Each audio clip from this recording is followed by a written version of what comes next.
Hello everyone, my name is Cody Dubson and my video presentation is about the production and sales of Krispy Kreme donuts in grocery stores like Publix. The ingredients come from the website and are listed in order based on the quantity within the product. One donut is approximately 90 calories, 40 calories from fat, 4.5 grams of fat, 2 grams of saturated fat, 0 grams of trans fat, 0 milligrams of cholesterol, 40 milligrams of sodium, 11 grams of total carbohydrates, 0 grams of dietary fiber, 5 grams of sugar, and 1 gram of protein. The ingredients, as well from the website, for the donut include a wheat flour, enriched wheat flour, reduced iron, niacin, thiamine, riboflavin, mononitrate, folic acid, water, palm oil, sugar, and soybean oil, and it contains 2% or less of yeast, soy, lecithin, hydrogenated soybean oil, mono and diglycerides, salt, wheat gluten, monocalcium phosphate, dried milk powder, cellulose gum, lecithin, maltodextrin, ascorbic acid, calcium propionate, sorbiton, monostearate, tocopherolase enzymes, oat fiber, and dried egg yolks. For the glaze, it contains water, sugar, cornstarch, oils, calcium sulfate, agar, dextrose, natural and artificial flavors, salt, locust bean gum, and disodium phosphate. The first ingredient that we are going to look at is wheat flour and any type of ingredient that is relatively similar within the list. The common place in which this ingredient comes from is the United States, and it is created from grinding whole wheat kernels. Niacin is the next ingredient on the list, and it as well as a common ingredient found in whole foods.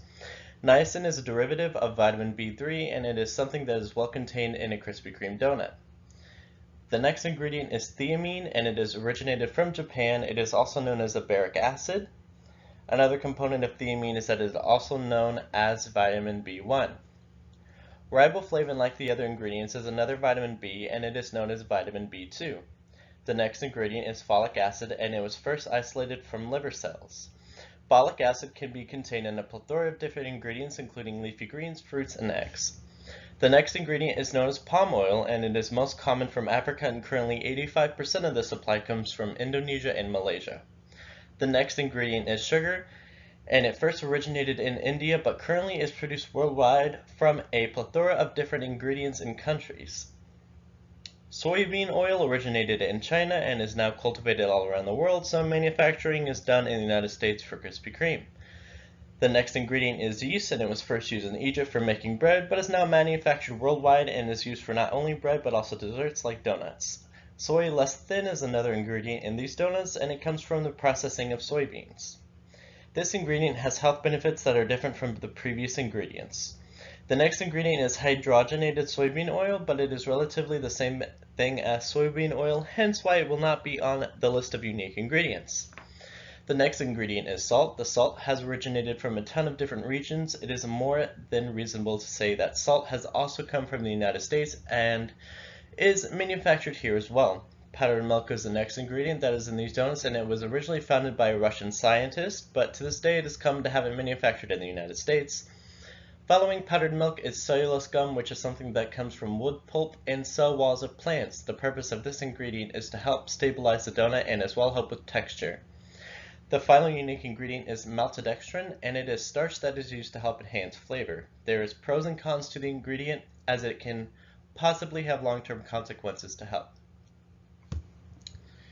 A deal proposal was made between Krispy Kreme and Cisco to help move products and ingredients from different countries and stores. The purpose of this was to reduce the pricing of overall ingredients and to help in making sure there is enough product to meet demands depending on location. This first occurred in 2008 and started in the United States, and this helped to make Krispy Kreme one of the most common donut companies. Krispy Kreme moved from having their own chains to having donuts pre-made for grocery stores, and this is because of the movement of freshly made to having them shelf-made. It is common with other companies to have products on shelves for longer periods of time, like honey buns.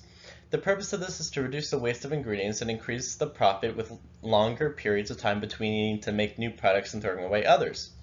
Without knowledge behind having tariffs in place for moving donuts from one country to another, a common problem is having space and accessibility to ingredients and where it will make a profit. This is common in places like Thailand or parts of Asia where it may not be as common to eat this product.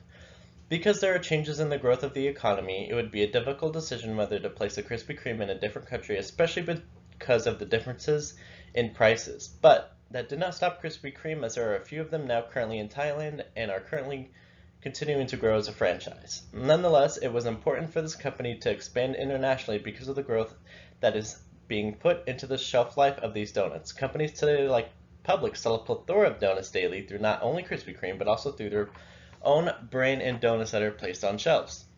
Another component to this industry is why they had started selling donuts in grocery stores in the first place. The answer to this was from Baysider News, and it was because of the first opening of the Krispy Kreme donut company. Because there was a line out the door with the opening of Krispy Kreme, there was an increase in the popularity with more stores opening, but over the years, the stores have started to make a steady decline, and the products have started to move to grocery stores instead. The problem, though, is whether this is going to increase the likelihood of preservatives being placed in the donuts. Because there is no definitive answer to this question, it is going to be more of a matter of playing it by ear and seeing where the company moves financially over the course of 10 years or so. The next slide is my sources and references, and I hope you enjoyed my presentation on the differences between the donuts being sold in store versus being sold in grocery stores.